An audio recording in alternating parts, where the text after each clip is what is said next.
So hi, welcome to SmartLearn. So இந்த வீடியோவில் நம்ம Coulomb's inverse square law of magnetism பார்க்கலாம். ஸோ ஜென்ரலாக வாங்க மேக்னெட்ஸ் எப்படி பிஹேவ் பண்ணும், நார்த் போல் ரிப்பல் பண்ணும், same way south pole repel பண்ணும். ஸோ ஜென்ரலாக என்ன மீனிங்னா லைக் போல்ஸ் வந்து ரிப்பல் ஆகும், அட்ராக்ட் ஆகாது. அதே மாதிரி ஆப்போசிட் போல்ஸ் தான் வந்து அட்ராக்ட் ஆகும். ஸோ இந்த இடத்துல உங்களுக்கு ரிப்பல்ஸ் ஃபோர்ஸ் இருக்குது, பிகாஸ் லைக் போல்ஸ் ஒன்றா வச்சுருக்காங்க. இங்கே நம்ம opposite pole south pole north pole அப்படி வச்சு அட்ராக்ட் ஆகும். ஓகேவா? ஸோ ரெண்டு மேக்னெட் இருக்குது, அதோட south pole north pole south போல்னு வச்சா உங்களுக்கு அட்ராக்ட் ஆகும். ஸோ இது வந்து மேக்னெட்டில். ஸோ அதே மாதிரி கூலம்ப் என்ன கண்டுபிடிச்சிருக்காருன்னா, லைக் சார்ஜஸ், எலக்ட்ரிசிட்டியில் சார்ஜஸ் பற்றி பேசுவோம், நெகட்டிவ் சார்ஜ் பாசிட்டிவ் சார்ஜ் நம்ம பேசுவோம். அதில் ரெண்டு பாசிட்டிவ் சார்ஜ் இருக்குதுன்னு வச்சுக்கோங்களேன். அது என்ன ஆகும், ரெண்டு பாசிட்டிவ் சார்ஜ் வந்து ரிப்பல் ஆகும். அதே மாதிரி ஸோ ப்ளஸ்ன்ற ஒரு சார்ஜ் ப்ளஸ்ன்ற இன்னொரு சார்ஜ் இருக்குன்னு வச்சுக்கோங்களேன். ரெண்டு சார்ஜஸ் நடுவில் ஒரு ரிப்பல்சிவ் ஃபோர்ஸ் வந்து க்ரியேட் ஆகும், ரிப்பல் ஆகும். சேம் வே ஆப்போசிட் சார்ஜஸ், ஒரு ப்ளஸ் ஒரு மைனஸ் இருந்தால் ஆப்போசிட் சார்ஜஸ் வந்து அட்ராக்ட் ஆகும். இது கண்டுபிடிச்சது வந்து கூலம்ப். இந்த ஃபோர்ஸுக்கான வேல்யூ வந்து கண்டுபிடிச்சிருக்காரு. ஓகேவா? Coulomb derived the force between the charges, அதுக்கான வேல்யூவை கண்டுபிடிச்சிருக்காரு, அதுக்கான டெரிவேஷன் கண்டுபிடிச்சிருக்காரு. ஓகேங்களா? ஸோ இதே கான்செப்ட் தான் மேக்னெட்லேயும் இருக்குது. இது வந்து சார்ஜஸ்க்குள்ளே இருக்க force. So same concept is applying for magnets also. So மேக்னெட்ஸும் லைக் போல்ஸ் வந்து ரிப்பல் ஆகுது, ஆப்போசிட் போல்ஸ் வந்து அட்ராக்ட் ஆகுது. ஸோ அதனால் என்ன பண்ணுறாங்க, கூலம்ப் வந்து சார்ஜஸை கண்டுபிடிச்சதே வந்து இவங்க மேக்னெட்ஸ்க்கும் யூஸ் பண்ணுறாங்க. ஸோ இந்த ஃபோர்ஸ், ரெண்டு மேக்னெட் உள்ள இருக்க ஃபோர்ஸ் வந்து எதை வச்சு கண்டுபிடிக்கலான்னா கூலம்ப் கண்டுபிடிச்சதை வச்சு அதுவே வந்து இதுக்கும் யூஸ் பண்ணுறாங்க அப்படின்னு சொல்கிறாங்க. ஓகேவா? ஸோ அதனால தான் இதுக்கு பேர் வந்து Coulomb's inverse square law of magnetism. So இப்போ உங்களுக்கு அண்டர்ஸ்டாண்ட் ஆகிருக்கும்னு நினைக்கிறேன். ஸோ நான் இப்போ இவ்வளோ சொன்னது தான் வந்து இந்த ஃபஸ்ட்டு 3 பேரால் எக்ஸ்பிளைன் பண்ணியிருப்பாங்க. நீங்கள் இதை அப்படியே நோட்ஸாக வச்சுட்டு படிச்சுக்கலாம், யூஸ் ஆகும் உங்கள் எக்ஸாமுக்கு.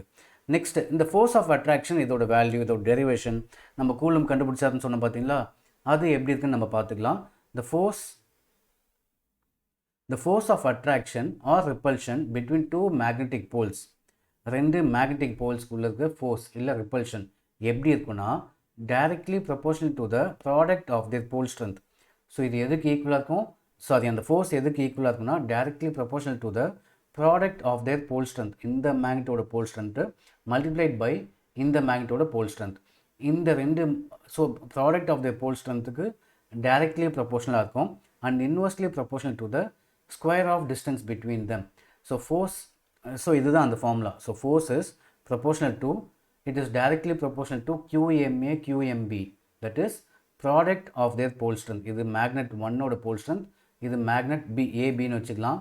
ஸோ இங்கே கொடுத்துருக்காங்க பாருங்கள், magnet A ஓட pole strength QMA, magnet B ஓட pole strength QMB. ஸோ இதை நம்ம மல்டிப்ளை பண்ண சொல்கிறாங்க. So force proportional to QMA QMB divided by R square. So ஆர்ன்றது வந்து distance between the two poles, இந்த சவுத் போலுக்கும் இந்த மேக்னெட் ஏவோட சவுத் போலுக்கும் மேக்னெட் பியோட நார்த் போலுக்கு உள்ள இருக்க டிஸ்டன்ஸ், அது அந்த டிஸ்டன்ஸை ஸ்கொயர் பண்ண சொல்கிறாங்க.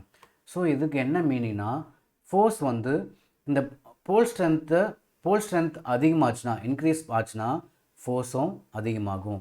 இன்வெர்ஸ்லி ப்ரொபோர்ஷனலுக்கு மீனிங் என்ன, இப்போ ரெண்டு மேக்னெட்ஸ்க்குள்ள டிஸ்டன்ஸ் அதிகமாச்சுன்னா ஃபோர்ஸு கம்மியாகும். இது ஜென்ரல் தானே, ரெண்டு மேக்னெட்ஸுக்குள்ளே நம்ம டிஸ்டன்ஸ் இன்க்ரீஸ் பண்ணனாகும் உள்ள ஃபோர்ஸு கம்மியாகும். ஸோ அதுதான் வந்து ஃபோர்ஸுக்கான derivation. So this can either be attractive or repulsive force. Attractive ஃபோர்ஸாக இருக்கலாம், இல்லை ரிப்பல்சிவ் ஃபோர்ஸாக இருக்கலாம். இதில் இந்த ஆர் கேப்ன்றது வந்து இந்த ஃபோர்ஸோட டைரெக்ஷன் காமிக்கும். So it is a unit vector. இது வந்து மேக்னிடியூட்.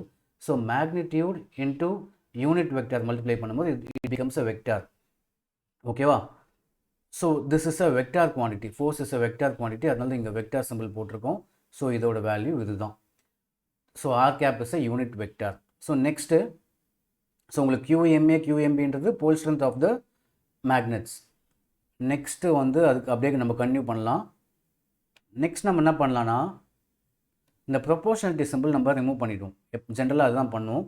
ரிமூவ் பண்ணிவிட்டு ஈக்குவல்ஸ்ன்னு போட்டுக்கலாம். அப்படி போடும்போது நம்ம K என்ற ஒரு கான்ஸ்டன்ட் ஆட் பண்ணணும்.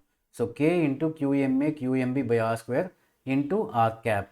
ஸோ நெக்ஸ்ட் இது எப்படி எழுதலாம்னா, only in terms of magnitude. உங்களுக்கு டைரெக்ஷன் வேண்டாம், வெக்டார்னா டைரெக்ஷன் இருக்கணும், எனக்கு ஃபோர்ஸுக்கு டைரெக்ஷன் வேண்டாம், எவ்வளோ ஃபோர்ஸ் இருக்குதுன்னு மட்டும் நம்ம கண்டுபிடிக்கணும். அப்படின்னா வெறும் Fன்னு போட்டலாம், இந்த ஆரோ மார்க்கை ரிமூவ் பண்ணிடலாம். So F equals to k into qma qmb by r square. இந்த பக்கமும் நம்ம என்ன பண்ணிட்டோம், இந்த யூனிட் வெக்டரை ரிமூவ் பண்ணிட்டோம். ஸோ அப்படி பண்ணிட்டா உங்களுக்கு மேக்னிடியூட் மட்டும் கிடைக்கும். ஸோ இந்த யூனிட் வெக்டர்னா காமிக்கணும்னா உங்களுக்கு டைரக்ஷனும் சேர்த்து காமிச்சிடும். ஓகேவா? ஸோ இந்த யூனிட் வெக்டர் ரிமூவ் பண்ணிட்டா உங்களுக்கு மேக்னிடியூட் மட்டும்தான் இருக்கும். So this is the magnitude of force between two poles. It can be either attractive or repulsive. So where k is the proportionality constant whose value depends on the surrounding medium. இந்த k என்றது constant. இது எதை base பண்ணியிருக்குன்னா surrounding medium, இந்த மேக்னெட்டோட சுற்றி இருக்க medium, அது ஸ்பேஸா இல்லை எது உள்ள இருக்குது, ஸோ அந்த மீடியம் பேஸ் பண்ணுறது தான் வந்து இந்த கான்ஸ்டன்ட். ஓகேவா? So in SI unit the value of k for free spaces k equals to mu naught by 4 pi. So free ஸ்பேஸில் கான்ஸ்டன்ட் k ஓட வேல்யூ வந்து mu naught by 4 pi, அதாவது 10⁻⁻7 ஹென்ரி பர் மீட்டர் அப்படின்னு சொல்கிறாங்க. k ஓட வேல்யூனா அது mu naught by 4 pi. இதை வந்து நம்ம இன்னும் கம்மிங் ஈக்குவேஷன்ஸ் நிறைய யூஸ் பண்ணுவோம். இதை k இந்த கான்ஸ்டன்ட் டேர்ம் வந்து நம்ம நிறைய யூஸ் பண்ணுவோம். இந்த லெசன் ஃபுல்லாகவே யூஸ் பண்ணுவோம்னு வச்சுக்கோங்களேன். ஸோ கேக்கு பதிலாக நம்ம என்ன போடலாம், mu naught by 4 pi qma qmb by r ஸ்கொயர்னு போட்டுக்கலாம் லாஸ்ட்டாக. வேணால் அதுவும் நம்ம மாற்றி எழுதிக்கலாம் லாஸ்ட்டாக. இதில் எழுதல நான். ஸோ லாஸ்ட்டாக இந்த எஃப் ஃபோர்ஸ் எப்படி இருக்குன்னா, ஃபோர்ஸ் ஈக்குவல்ஸ் டு கேக்கு பதிலாக mu naught by 4 pi qma qmb by r square. So this is the force between two magnets. It can either be attractive or repulsive. So mu naught by 4 pi ஓட வேல்யூன்னு பார்த்தீங்கன்னா 10⁻⁻1 Henry per meter, where mu naught is the absolute permeability of free space, air or vacuum. அப்படின்னா என்ன மீனிங்னா, free ஸ்பேஸில் எந்த அளவுக்கு maximum ஒரு magnetic field pass ஆக முடியும், அதுதான் வந்து permeability. ஓகேவா? ஸோ mu naughtன்றது வந்து ஃப்ரீ ஸ்பேஸில் எந்த அளவுக்கு ஈஸியாக மேக்னெட்டிக் ஃபீல்டு பாஸ் ஆகும். பிளாக்கே ஆகாது தானே உங்களுக்கு. காற்றுல வந்து உங்களுக்கு மேக்னெட்டிக் ஃபீல்டு ஏதாவது பிளாக் பண்ணாது. சப்போஸ் ஏதாவது ஆப்ஜெக்ட் உள்ளே போனால் அந்த ஆப்ஜெக்ட் வந்து அந்த மேக்னெட்டிக் ஃபீல்டை பிளாக் பண்ணலாம்.